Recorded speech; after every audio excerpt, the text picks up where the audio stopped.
ঢাকা চট্টগ্রাম মহাসড়কের সীতাকুণ্ড উপজেলার শেখপাড়া এলাকায় দীর্ঘদিন ধরে পৌরসভার বিভিন্ন বাসাবাড়ি, হাটবাজার, বিভিন্ন প্রতিষ্ঠানের বর্জ্য অপরিকল্পিতভাবে রাস্তার পাশে ফেলায় প্রতিবাদ জানিয়েছে এলাকাবাসীর অভিযোগ, বর্জ্য ফেলায় পরিবেশ, প্রকৃতি ও জীববৈচিত্র্য হুমকির মুখে পড়ছে এবং মহাসড়কে চলাচলে চরম ভোগান্তি পোহাতে হচ্ছে স্কুল কলেজের শিক্ষার্থী ও পথচারীদের।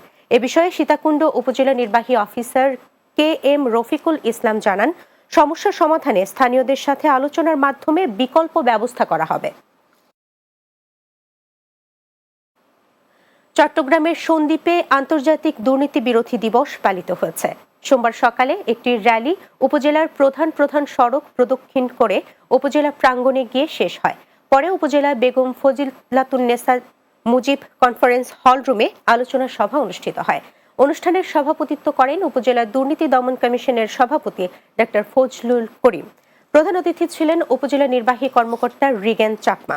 দুর্নীতি দমন কমিশন সমন্বিত জেলা কার্যালয়ের উপ সহকারী পরিচালক মোহাম্মদ আবুল হাসান আহসান জামিল, পলিটেকনিক ইনস্টিটিউটের অধ্যক্ষ কামারুল হাসান সহ অনেকে। কক্সবাজারের কুতুবদিয়ায় লেমশিখালীতে নবনির্মিত মসজিদ বায়তুল্লাহর উদ্বোধন করা হয়েছে। উপজেলা প্রেসক্লাব কুতুবদিয়ার উপদেষ্টা ও কুতুবদিয়া অ্যাডভোকেট অ্যাসোসিয়েশনের সভাপতি ফিরোজ আহমেদের নিজ উদ্যোগে নির্মিত মসজিদের উদ্বোধন করেন। এ সময় এলাকার গণ্যমান্য ব্যক্তিবর্গ এবং মুসল্লিরা উপস্থিত ছিলেন। ফিরোজ আহমেদ জানান, ভবিষ্যতে যাতে কোনো সমস্যা না হয় সে কারণে তিনি আইনিভাবে মসজিদ কমিটিকে কাগজপত্র বুঝিয়ে দিয়েছেন।